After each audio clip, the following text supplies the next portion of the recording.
E aí, meus irmãos, tudo bem com vocês? Eu espero que sim. Nesse vídeo de hoje, vou dar continuidade na série sobre a pré-existência, tema esse que eu tenho abordado recentemente no meu canal, e já postei 2 vídeos relacionados a esse tema, que inclusive está na playlist da pré-existência, para quem tiver interesse em assistir e saber melhor do que se trata esse assunto, do que eu tenho abordado por aqui.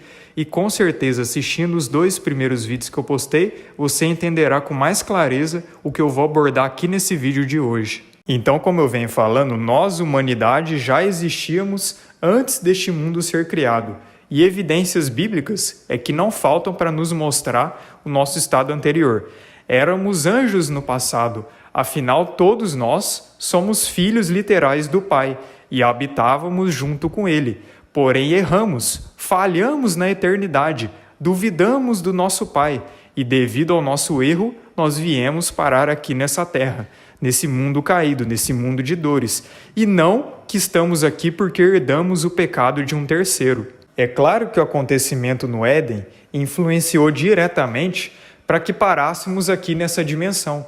Afinal, Adão e Eva foram lançados para fora do jardim do Éden e todos nós somos descendentes diretos dele. Então é óbvio que isso influenciou para que parássemos nessa dimensão, mas não que a gente herdou uma culpa moral, um pecado de um terceiro, que no caso seria o pecado de Adão, porque isso é totalmente contra a justiça lógica da gente pagar por um erro que a gente comete, não por a gente pagar por um erro que um terceiro comete.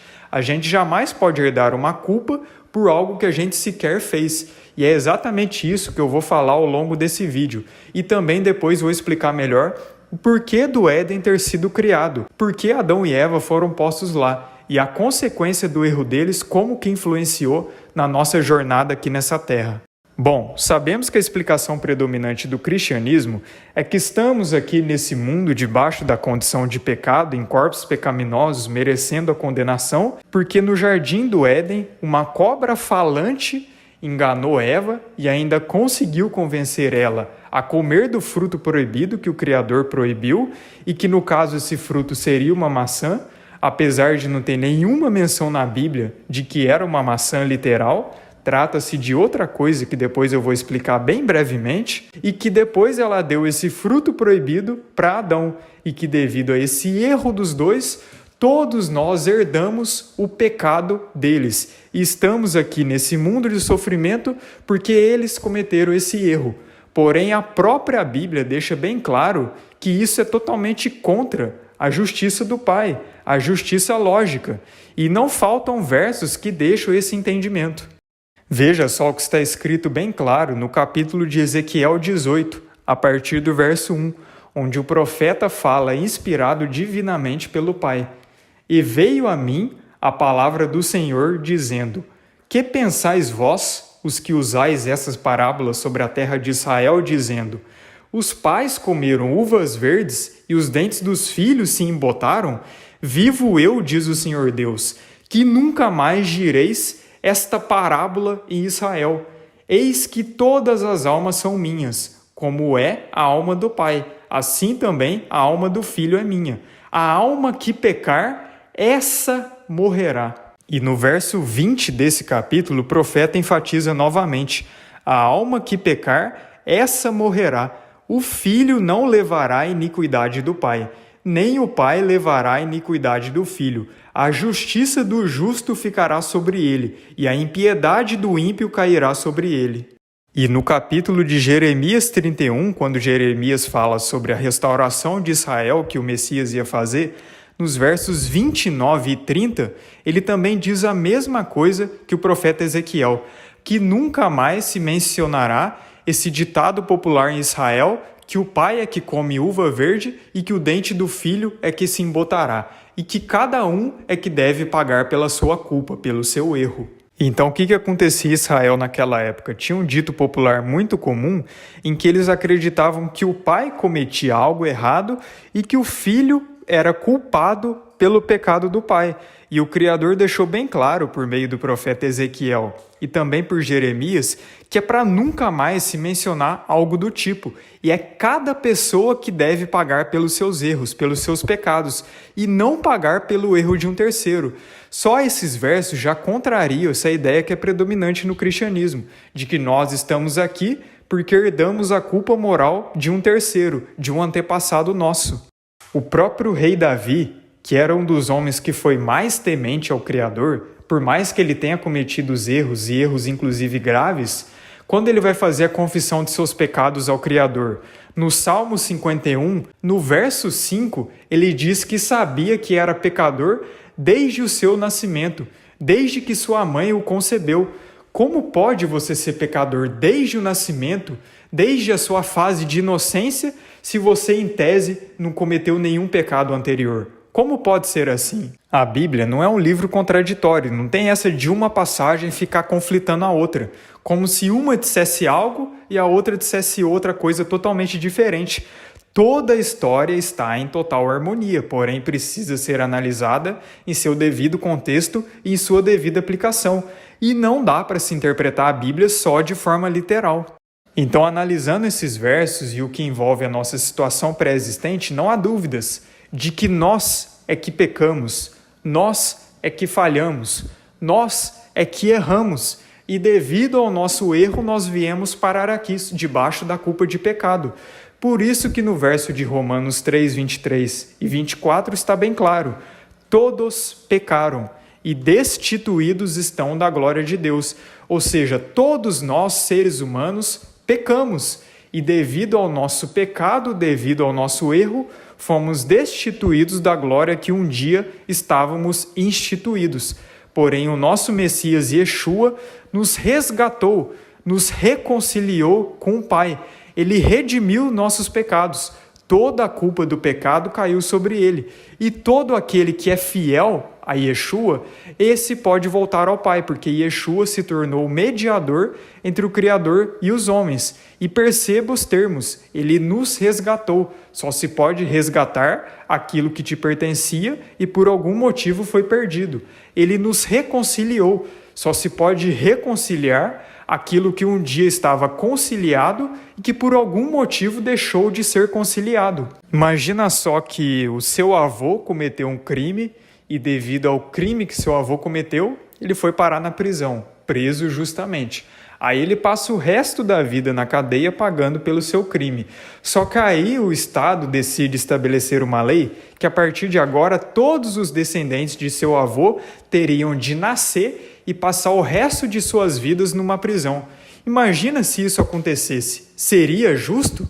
É claro que não. O nosso Pai, ele é perfeito, ele é justo. Toda a justiça, toda a verdade vem dele. E toda injustiça não vem dele, vem de Satanás, vem das trevas. Então entende por que essa explicação que o cristianismo dá acaba abrindo muitas brechas para a pessoa descredibilizar o Criador, descredibilizar a veracidade da Bíblia? Muitos se tornam ateus por não entenderem essas questões, por não ter essas chaves de entendimento que revelam o nosso propósito, o nosso real sentido de vida aqui nesse plano. Justamente porque os líderes dão explicações como essas. E isso acaba, como consequência, gerando muitos incrédulos. As pessoas começam a duvidar da existência do nosso Pai, da justiça e verdade que há nele, e acabam se apegando muitas das vezes em outras filosofias, em vertentes humanistas, em vertentes que retiram totalmente um Deus da história, como, por exemplo, o Big Bang, a teoria da evolução, que diz que estamos aqui aleatoriamente. Mas é obviamente que não. Nada na nossa existência é por acaso. Tudo tem um propósito bem específico, tudo tem um motivo, tudo tem um porquê. E se estamos num mundo imperfeito, se estamos numa espécie de prisão, num tipo de manicômio, onde há injustiça, onde sempre erramos, onde sempre falhamos, onde estamos sob uma condição de culpa, é porque erramos e precisamos redimir os nossos erros, precisamos mudar as nossas condutas de vida, precisamos crescer, aprender e evoluir e entender aquilo que é certo e sempre fazer aquilo que é certo. Yeshua, aquele que vem do reino celestial, que nunca pecou, que não teve erro algum, pecado algum. Ele é que veio aqui nessa terra e nos mostrou o caminho correto, o caminho que a gente deve seguir, que é seguindo o exemplo dele, sendo fiel a ele, e só por meio dele é que podemos ser libertos dessa prisão. Ele é o único caminho que nos leva à verdadeira vida, o verdadeiro lar que um dia estávamos. Mas então, qual o erro que a gente cometeu? Porque eu entendo que é muito normal essa dúvida. E como eu disse brevemente no vídeo anterior sobre a pré-existência, nós fomos neutros diante da batalha celestial. 1/3 dos anjos permaneceram fiéis ao Pai, que foram liderados por Miguel. Esses defenderam o trono do Pai, esses defenderam o Criador e permaneceram juntos a Ele. O 1/3 rebelde foi o 1/3 que escolheu seguir a Satanás, liderados por Satanás, que queria tomar o trono do Pai. Satanás queria ser o Deus da história, ele queria adoração só para ele. Ele queria inaugurar uma nova ordem mundial no reino celestial. Ele queria inaugurar um tipo de comunismo, onde só ele e os seus anjos é que fossem os privilegiados, enquanto que os outros não. E devido a todo esse golpe de Estado que eles tentaram dar no reino celestial, eles foram lançados fora. Eles estavam contaminando o reino, que era o lugar perfeito, que era o lugar puro, onde tudo estava em harmonia. E o erro que cometemos foi justamente não ter se posicionado a favor de nenhum dos lados. Ficamos em cima do muro. Surgiu uma dúvida em nosso interior. Começamos a duvidar do Pai, da justiça dele, da verdade que há nele. E com isso não nos posicionamos a favor dele como deveríamos, como fizeram os anjos fiéis. Mas, por outro lado, não nos posicionamos definitivamente a favor de Satanás, porque ficamos em cima do muro, ficamos indecisos de qual lado escolher. Por isso que o Criador permitiu que todos esses que ficaram neutros, indecisos, em cima do muro, pudessem tomar partido em outra dimensão, em outro lugar, mas debaixo da condição de culpa, porque a neutralidade é um pecado, é um erro. O neutro, ele de certa forma é conivente com o erro, porque ele não defende a verdade quando deveria. Tem até aquele ditado que ficar em cima do muro é do diabo, e é exatamente isso.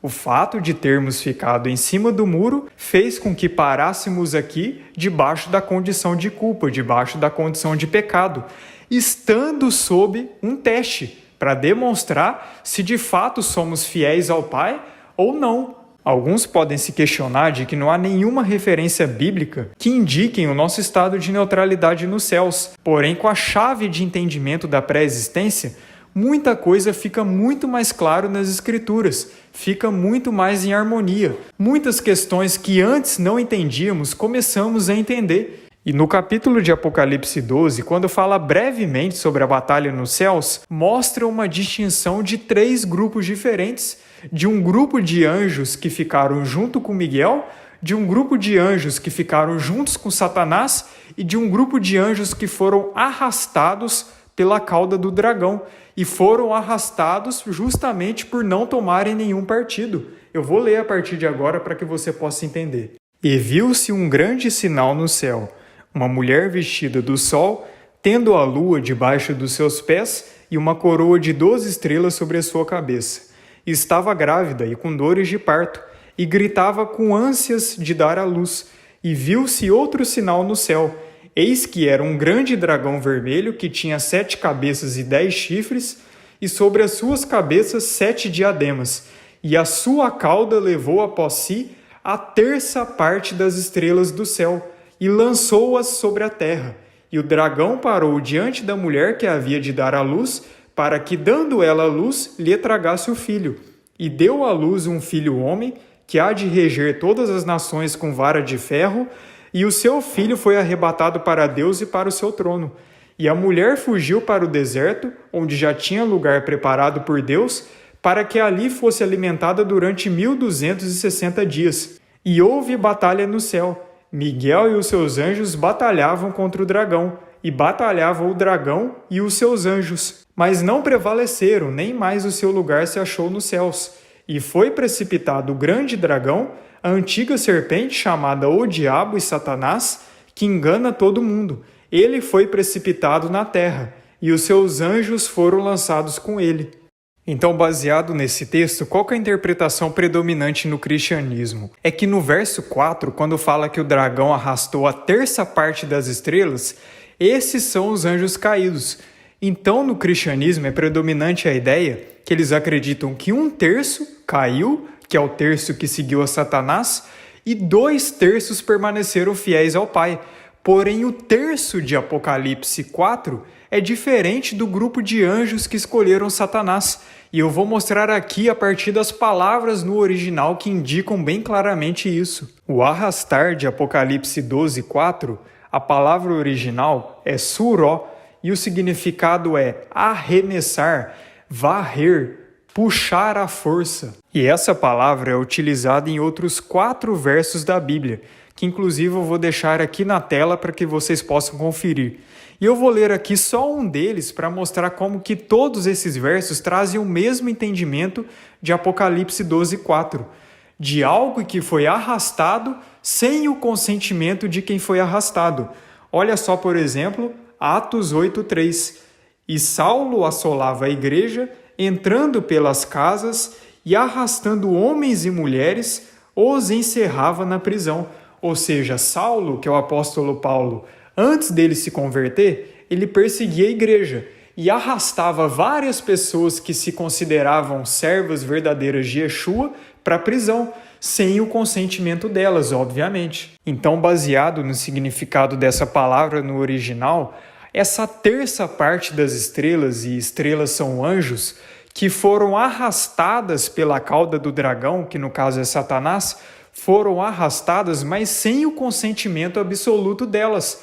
Foram arrastadas provavelmente porque não se posicionaram, não tomaram partido, ficaram avulsas em meio ao que estava acontecendo. Agora, a palavra original de Apocalipse 12:9, de lançar, é baló e significa lançar, arremessar, jogar. E essa palavra é utilizada em vários versos da Bíblia, e vou deixar aqui na tela alguns deles para que vocês possam conferir. E em Mateus 3:10, por exemplo, em que é utilizada essa mesma palavra, olha só o que está escrito: e também agora está posto o machado à raiz das árvores. Toda árvore, pois, que não produz bom fruto, é cortada e lançada no fogo. Então a árvore que não produz bons frutos, ela é lançada, arremessada no fogo, porque ela teve a culpa de não produzir bons frutos. Ela poderia produzir bons frutos, mas não produziu, e por isso é merecidamente lançada no fogo. E assim se sucedeu com o terço caído, com o terço que escolheu seguir a Satanás. Eles foram lançados à terra devido a um ato consciente que eles cometeram. Eles decidiram não produzir bons frutos e por isso foram lançados, jogados fora do reino celestial. Já o terço de Apocalipse 12:4, eles foram arrastados pelo dragão, no sentido de estarem avulsos à situação e devido a esse não posicionamento terem sido arrastados. Não é que não cometeram nenhum erro, como eu venho dizendo. A neutralidade é um erro, é uma falha, porque todos nós devemos sempre nos posicionar e fazer aquilo que é certo, porque a pessoa que vê algo errado e fica calada e fica quieta, ela se torna conivente com o erro. Porém, o que eu quero mostrar aqui é que o grupo de Apocalipse 12:4 é diferente do grupo de Apocalipse 12:9. O grupo de Apocalipse 12:4 foi arrastado à força pelo dragão. Eles não seguiram conscientemente o dragão e por isso o dragão os arrastou, os tomou à força. Diferente do grupo de Apocalipse 12:9, que também é narrado em Apocalipse 12:7, de Satanás e seus anjos, ou seja, anjos que seguiam e eram fiéis a Satanás. E esse grupo de anjos foram lançados fora, arremessados fora do reino celestial pelo exército do Pai, o exército liderado por Miguel, como narra em Apocalipse 12:7. Então, nesse capítulo de Apocalipse 12, é notável que há 3 grupos de seres diferentes. Os anjos que foram fiéis ao Pai, que defenderam o trono do Pai, liderados por Miguel, Os anjos rebeldes que seguiam a Satanás e que foram lançados fora do reino celestial pelo exército fiel, ou seja, esse grupo que seguiu a Satanás foi lançado por Miguel. Já o grupo de Apocalipse 12:4, que é o outro grupo, foi arrastado, tomado à força pela cauda do dragão, justamente por não terem se posicionado. E esse grupo são os neutros, que no caso somos nós, humanidade. Percebe que as estrelas que foram tomadas à força pela cauda do dragão não foram lançadas pelo exército liderado por Miguel, ao contrário do terço que seguia Satanás. Esses foram diretamente lançados fora do reino pelo exército fiel do Pai. Então a omissão, o ficar em cima do muro, o ficar neutro, é um pecado. Por isso que encarnamos aqui debaixo da condição de pecado, debaixo de uma culpa. Imagine, por exemplo, que você vê o seu irmão tramando contra o seu pai. O seu irmão planeja roubar o seu pai. E você não faz absolutamente nada a respeito. Não conta para o seu pai e nem confronta o seu irmão. Aí você deixa que o seu irmão chegue ao ponto de tentar roubar diretamente o seu pai. Você, sendo omisso em meio a essa situação, você está sendo conivente com o erro. Do mesmo modo, nós fomos assim diante de nosso Pai. Não defendemos o Pai das acusações de Satanás, do roubo que Satanás tentou fazer como deveríamos. E de alguma forma surgiu em nós uma dúvida de que Satanás poderia estar certo. Veja só o que fala em Apocalipse no capítulo 3, nos versos 15 e 16. Conheço as tuas obras, que nem és frio nem quente. Quem dera foras frio ou quente. Assim, porque és morno e não és frio nem quente, vomitar-te-ei da minha boca. Por mais que a carta era dirigida diretamente à igreja de Laodiceia, tem uma aplicação direta para nós, humanidade, que a gente deve abandonar esse estado de morno. A gente deve escolher um dos lados. E o Eterno, ele prefere que a gente escolha um dos lados do que permaneça em cima do muro. Porque aqueles que são frios, esses já são totalmente descartados. Para esses não há mais solução. Porém, aqueles que são quentes, esses é que podem achegar ao Pai.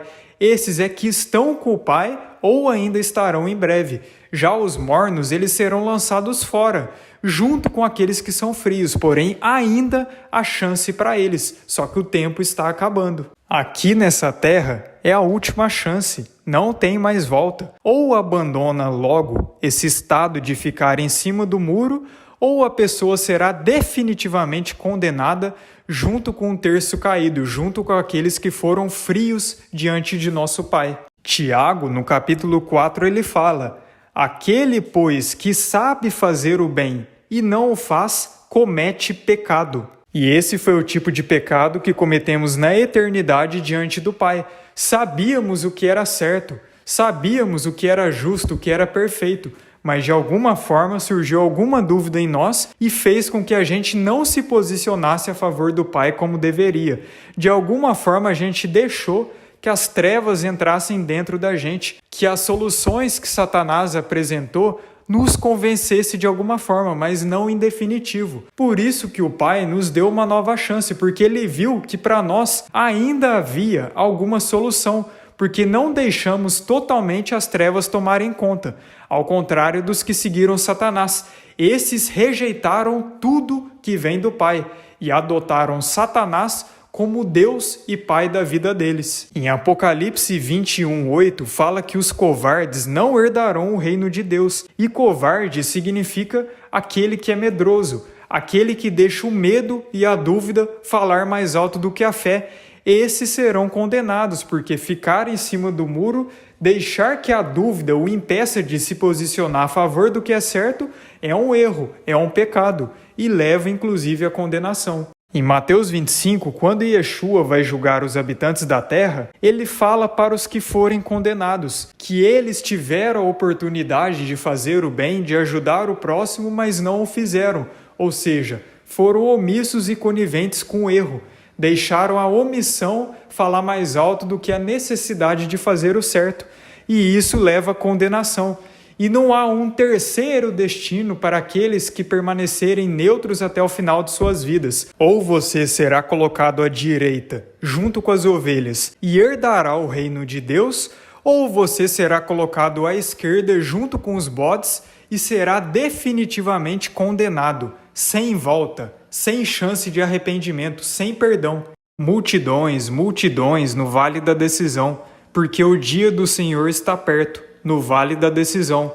Joel 3, verso 14. Multidões e multidões ainda estão indecisas, ainda não tomaram um partido em definitivo, porém o dia da colheita final está próximo. A chance de arrependimento é agora. Vai chegar um tempo que não tem mais volta. Ou se posiciona a favor do Pai, da luz daquilo que é certo, ou já era. Se você tem dúvidas do seu estado de neutralidade anterior, então olhe só para dentro de você, analise o seu interior, perceba por que você tem essa dualidade, por que há o bem e o mal bem instalado dentro de você, por que dentro de você há esse conflito entre a carne e o espírito, entre a razão e a emoção, entre o medo e a fé, entre o ego e o amor, entre o anjinho e o demônio que ficam assoprando na sua cabeça, entre bem e mal, entre luz e trevas. Você possui essa dualidade bem instalada dentro de você porque você não definiu uma posição e você está aqui nesse mundo para definir uma posição, para escolher em definitivo o bem, a luz ou o mal e as trevas. E essa dualidade está diretamente ligada ao livre-arbítrio que o Criador nos concedeu. O Criador não criou robozinhos programados só para fazer a vontade dele. Ele deu esse livre-arbítrio para todos os seus filhos, para que os seus filhos tivessem a oportunidade de não escolhê-lo, pois tendo a oportunidade de não escolhê-lo, que é manifestado o amor, que é manifestado a fé nele. Porém, esse livre-arbítrio é o que trouxe a destruição ao mundo, é o que fez com que parássemos aqui. Por mais que a gente tenha esse livre-arbítrio, nós devemos fazer a vontade do Criador e não apoiarmos em nossas próprias vontades, porque a vontade do Criador que é perfeita. Nossas vontades são falhas e nos levam à condenação. Tudo aquilo que é longe do Pai leva à condenação, mas Ele jamais vai te obrigar a segui-lo, porque Ele quer que quem o siga, siga-o por amor e não simplesmente por obrigação, como se fosse um robozinho. É um direito seu não seguir o Criador, até porque Ele mesmo te deu esse direito. Porém, Ele o tempo todo deixa claro que não há vida fora dele, do mesmo jeito que uma fruta não sobrevive longe de sua árvore e um peixe não sobrevive longe da água. Nós não sobrevivemos longe do Criador. Por isso que Ele quer tanto que a gente se volte a Ele, porque Ele sabe que quem estiver longe dele perecerá. O próprio texto de Gálatas 5 mostra essa dualidade que todos nós, seres humanos, que estamos debaixo da condição de pecado, enfrentamos, devido ao nosso estado de neutralidade anterior. Olha só no verso 17, porque a carne cobiça contra o espírito, e o espírito contra a carne, e estes opõem-se um ao outro, para que não façais as coisas que quereis. O próprio apóstolo Paulo descreve essa luta interior que ele enfrentava, entre a carne e o espírito, entre o mal e o bem, entre luz e trevas, que todos nós nessa condição atual enfrentamos. Porque bem sabemos que a lei é espiritual, mas eu sou carnal, vendido sob o pecado. Porque o que faço não o aprovo, pois o que quero isso não faço, mas o que aborreço isso faço. E se faço o que não quero, consinto com a lei, que é boa. De maneira que agora já não sou eu que faço isto, mas o pecado que habita em mim. Porque eu sei que em mim, isto é, na minha carne, não habita bem algum, e com efeito o querer está em mim, mas não consigo realizar o bem, porque não faço o bem que quero, mas o mal que não quero, esse faço. Ora, se eu faço o que não quero, já o não o faço eu, mas o pecado que habita em mim. Acho então esta lei em mim, que quando quero fazer o bem, o mal está comigo, porque segundo o homem interior, tenho prazer na lei de Deus, mas vejo nos meus membros outra lei, que batalha contra a lei do meu entendimento, e me prende debaixo da lei do pecado, que está nos meus membros. Miserável homem que eu sou! Quem me livrará do corpo desta morte? Dou graças a Deus por Jesus Cristo nosso Senhor. Assim que eu mesmo com entendimento sirvo a lei de Deus, mas com a carne a lei do pecado. Romanos capítulo 7, versos 14 ao 25. Assim como Paulo, mesmo sendo transformado por Yeshua, todos nós temos esse mal e esse bem instalados dentro de nós. A nossa carne é má, inclinada para o pecado, destinada a fazer a vontade de Satanás, e isso se deve à nossa neutralidade. Por outro lado, o Espírito, a energia que vem diretamente do Pai, essa é perfeita, essa é pura, nessa não há nenhuma corrupção. E essa demonstra a nossa essência boa, que não há só o mal em nós, mas também existe o bem, e esse bem vem de Deus. O Espírito é o fôlego de vida que o Criador sopra em nós, e esse fôlego de vida é o que nos mantém vivos. Já a nossa alma, que é o nosso verdadeiro eu, a nossa verdadeira essência, dá para se dizer que é neutra, devido ao nosso estado de neutralidade anterior. E estamos aqui para decidir se vamos fazer a vontade da carne ou a vontade do Espírito. Porém, no capítulo de Gálatas 5 está bem claro que quem faz as obras da carne, esse perecerá, esse será condenado. E quem pratica os frutos do Espírito, esse herdará a vida eterna. E existe uma diferença entre o nosso espírito e o espírito do Criador, que é a Ruach HaKodesh.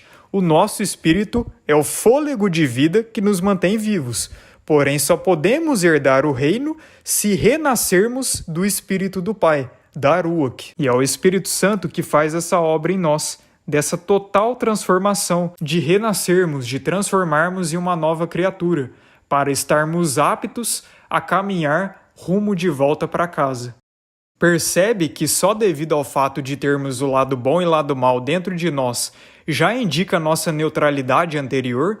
Se fôssemos fiéis, como o terço fiel liderado por Miguel foi, não haveria nenhum mal em nós, como não há nenhum mal neles. Porém, se fôssemos só maus e rebeldes, como Satanás e seus anjos foram, não haveria nenhuma bondade em nós, como não há nenhuma bondade no terço caído. Portanto, se temos ambos os lados, bom e mal, é porque não escolhemos definitivamente de qual lado estamos. Ainda não fomos definitivamente bons ou definitivamente maus. Agora é óbvio que na humanidade há aqueles que tendem muito mais para o mal, para o pecado, e infelizmente é a maioria, porque a maioria não segue verdadeiramente o Criador e prefere viver na prática do pecado, mas tem aqueles que foram transformados pelo Pai por meio do seu Espírito, e esses tendem a fazer mais o bom, aquilo que agrada o Pai, e a própria Ruach do Pai que nos capacita de fazer o bem. Não é mérito nosso, não é capacidade nossa, é o Pai que nos capacita. Agora é normal que surja uma dúvida, que inclusive eu tinha muito antes, que é por que algumas pessoas tendem naturalmente para o mal e outras pessoas tendem naturalmente para o bem, mesmo que ela não seja verdadeiramente uma transformada pelo Espírito do Pai. E tudo isso se deve aos padrões anteriores, à essência de cada um. Por mais que toda a humanidade tenha sido neutra, há entre os neutros aqueles que tenderam mais para as trevas, mais para o lado de Satanás, mesmo na eternidade, e também há entre os neutros aqueles que tenderam mais para a luz, para o trono do Pai, para defender o Criador. Então, os defeitos que todos nós temos provavelmente está ligado ao estado pré-existente, porque nós tendemos a repetir os mesmos padrões anteriores, por mais que a gente tenha o livre-arbítrio e que podemos sim mudar a nossa situação e corrigir os nossos erros. Porém, fica a reflexão aqui. Se na eternidade nós cometemos determinados erros, mesmo em um corpo muito melhor, mesmo numa consciência muito superior, imagina numa consciência inferior e ainda num corpo pecaminoso. A tendência não é que esses defeitos se manifestem ainda mais? Como está escrito em Eclesiastes, não há nada novo debaixo do sol. Nós tendemos a repetir os mesmos comportamentos, mas o Pai, em seu poder, pelo seu Espírito, pode mudar totalmente a nossa rota de vida. E lembrando que cada um tinha dons, cada um tinha seus talentos, suas hierarquias, suas funções, e tudo isso determinou para a condição atual de cada um, para o estado que cada um está e para a essência que cada um tem. Mas algo que é unânime entre a humanidade é que todos nós somos pecadores e temos essa natureza dual, independentemente se uns tendem mais para um lado e outros tendem mais para o outro. Essa natureza dual e esse pecado que nós cometemos está bem intrínseco dentro de nós. E esse conceito de dualidade é muito difundido em várias culturas ao redor do mundo, como por exemplo a filosofia do Yin e Yang, ou simplesmente o jogo do xadrez. Percebe que o jogo do xadrez tem peças brancas e peças pretas? Por que será isso? Já se questionou? A própria maçonaria e sociedades secretas têm seus pisos em forma de xadrez, porque eles sabem muito bem dessas questões de dualidade. E eles sabem muito bem também a que lado eles servem: o lado escuro da força, o lado preto, o lado que representa as trevas. Quando o Criador vai advertir Israel das bênçãos e das maldições envolvendo a sua aliança, ele diz o seguinte: vês aqui, hoje te tenho proposto a vida e o bem, a morte e o mal. Porquanto te ordeno hoje que ames ao Senhor teu Deus, que andes nos seus caminhos e que guarde os seus mandamentos, e os seus estatutos e os seus juízos, para que vás e te multipliques, e o Senhor teu Deus te abençoe na terra a qual entras a possuir. Porém, se o teu coração te desviar, e não quiseres dar ouvidos e fores seduzido para inclinares a outros deuses e os servires, então eu vos declaro hoje que certamente perecereis. Não prolongareis os dias na terra que vais, passando o Jordão para que entrando nela a possuas. Os céus e a terra tomo hoje por testemunha contra vós, de que tenho proposto a vida e a morte, a bênção e a maldição. Escolhe, pois, a vida para que vivas, tu e a tua descendência, amando ao Senhor teu Deus, dando ouvidos à sua voz e achegando-te a Ele, pois Ele é a tua vida e o prolongamento dos teus dias, para que fiques na terra que o Senhor jurou a teus pais, a Abraão, a Isaque e a Jacó, que lhes havia de dar. Então o Criador o tempo todo estendeu a mão para o seu povo, para os israelitas, mesmo que muitas das vezes os israelitas tenham sido rebeldes contra ele, não tenham sido fiéis à sua aliança, mas o tempo todo o Criador dá a opção de seguir a ele e ainda adverte das consequências de cada decisão, de quem seguir a ele será abençoado e quem não seguir será amaldiçoado e colherá o que plantou. E cada mínima decisão que tomamos no nosso dia a dia é determinante para o nosso destino final, se seremos colocados junto às ovelhas ou junto aos bodes, junto ao trigo ou junto ao joio, junto aos que vão herdar a vida ou juntos aos que serão condenados e aniquilados. E só há uma chance, não tem essa de reencarnar várias vezes, tendo várias oportunidades para se redimir. É uma só chance, como está escrito em Hebreus 9, no verso 27. E como aos homens está ordenado morrerem uma vez, vindo depois disso o juízo, assim também Cristo, oferecendo-se uma vez para levar os pecados de muitos, aparecerá na segunda vez sem pecado aos que o esperam para a salvação. E esse tempo está chegando, o dia da colheita final está próximo. E algo muito interessante que eu vou trazer aqui agora nesse vídeo é o padrão de três que revelam ainda mais o nosso estado anterior, dos três grupos diferentes de anjos, os fiéis, os neutros e os rebeldes. Olha na natureza, frio, morno e quente, como diz mesmo em Apocalipse. Os quentes são os positivos, os justos, que sempre estiveram ao lado do Pai, os frios são os negativos, aqueles que se desligaram totalmente do Pai, e os mornos são aqueles que não souberam qual lado escolher, são os neutros. No Calvário, esse padrão fica ainda mais claro. Yeshua, o nosso Messias, é o quente, é aquele que sempre esteve ao lado do Pai e aquele que redimiu os nossos pecados.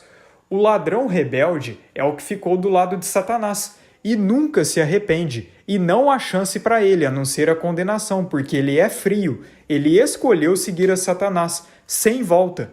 Já o ladrão arrependido representa a humanidade. Aqueles que ficaram neutros, aqueles que ficaram indecisos, mas tiveram a oportunidade de redenção por meio de Cristo. E todos aqueles que se arrependerem, que mudarem totalmente de vida e aceitarem a Yeshua, esses o Pai os recebe de braços abertos, e todas as transgressões são apagadas. No Calvário, morreu pelos nossos pecados, Yeshua, o quente, o nosso Messias. Morreu no pecado, o ladrão que nunca se arrepende, o frio, o rebelde, que escolheu Satanás. E morreu para o pecado e renasceu do Espírito, podendo voltar para a vida eterna. Esse é um morno que reconheceu o seu erro e decidiu aceitar aquele que pode nos salvar. E veja só pela própria natureza, a composição do átomo. O átomo é composto de prótons, cargas elétricas positivas, de nêutrons, cargas elétricas neutras, e de elétrons, cargas elétricas negativas. De onde será que vem isso, hein? Nós mesmos somos compostos de corpo, alma e espírito, sendo o corpo a nossa parte pecaminosa, inclinada para o mal, corruptível e perecível, o espírito sendo a energia que vem do Pai, energia essa que é eterna, até porque quando uma pessoa morre, essa energia do Pai, o fôlego de vida, volta para ele. E a alma, o nosso verdadeiro eu, o nosso verdadeiro ser, pode escolher qual dos dois caminhos seguir, se ela vai perecer junto com o corpo ou se ela será eterna e terá esse fôlego de vida, ressuscitando em um corpo espiritual muito superior a esse. Até mesmo nas fases da nossa vida aqui nessa jornada, é notável esse padrão de 3, sendo a infância a nossa fase pura, a nossa fase inocente, a fase em que a gente não tem mal, a adolescência sendo a fase rebelde, onde o mal começa a florescer, onde esses traços de rebeldia contra nossos pais e a querer fazer aquilo de errado começa a aparecer, e a fase adulta sendo a fase de amadurecimento, a fase de reconhecimento dos seus erros e a fase em que você decide qual caminho trilhar, qual o rumo final da sua vida. Porém, quando a rebeldia se aflora na adolescência, muitos têm efeitos irreversíveis em suas vidas e deixam que essa rebeldia continue até na fase adulta e acabam colhendo todas as ações rebeldes que fizeram ao longo de suas vidas.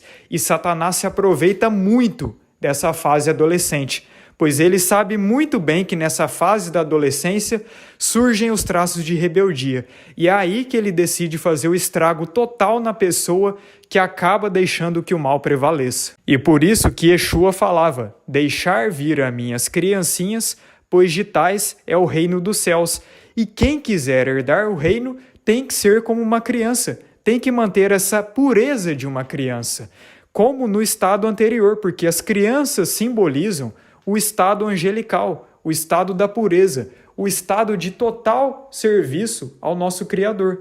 Na cosmologia da Terra também é bem perceptível esse padrão de 3, sendo as dimensões superiores os locais onde o Pai habita, os locais onde os anjos fiéis do Pai habitam, onde eles servem ao Pai, onde há justiça, onde há luz, onde há verdade.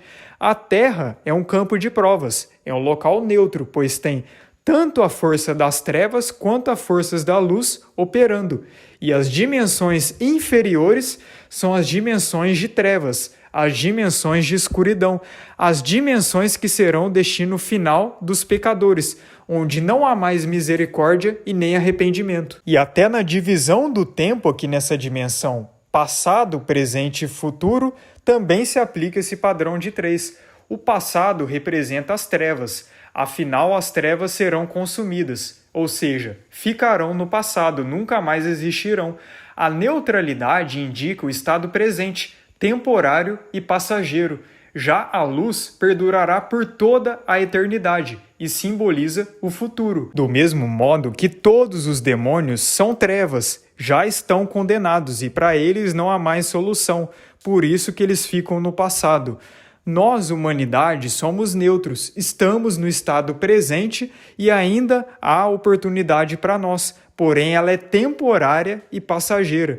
Já para os anjos que foram fiéis ao Pai, esses já estão garantidos no futuro, porque esses viverão eternamente. E cabe a nós agora decidirmos se ficaremos no passado ou se seremos eternos junto com os anjos fiéis. E a Terra, essa dimensão que estamos inseridos, também é neutra. A criação, a natureza, essa vem diretamente do nosso Criador. Essa é perfeita. Porém, o sistema, a matrix que estamos inseridos, essa jaz no maligno, pois é controlada por Satanás. E nós, humanidade, é que somos a parte neutra dessa Terra. Até porque a Terra é um campo de provas onde se batalham tanto as forças da luz quanto as forças das trevas. E aqui é o palco principal dessa guerra celestial, que ainda não acabou. A guerra nos céus não acabou, ela continua aqui nessa terra e só terminará após o Armagedon e o julgamento de todos os seres. Fica até uma indagação minha aqui, se nós, segundo o que é predominante no cristianismo, não participamos diretamente na batalha nos céus, então por que essa terra e a humanidade é o palco principal dessa batalha entre anjos e demônios? Então nós nascemos aqui porque herdamos o pecado de um terceiro e estamos aqui avulsos a uma batalha celestial entre anjos e demônios que em tese não tem nada a ver com a gente. Percebe como ficam muitas pontas soltas com esse entendimento que é predominante no cristianismo? E é como eu venho dizendo, estamos aqui nesse palco principal da batalha celestial porque somos o terço neutro que ainda tem a oportunidade de redenção, ao contrário do terço que escolheu Satanás. Por isso que as trevas ficam indignadas e querem a todo custo levar o maior número possível de neutros junto com ele. Satanás fica irritado e com inveja de saber que nós ainda temos chance, ao contrário dele que já está condenado.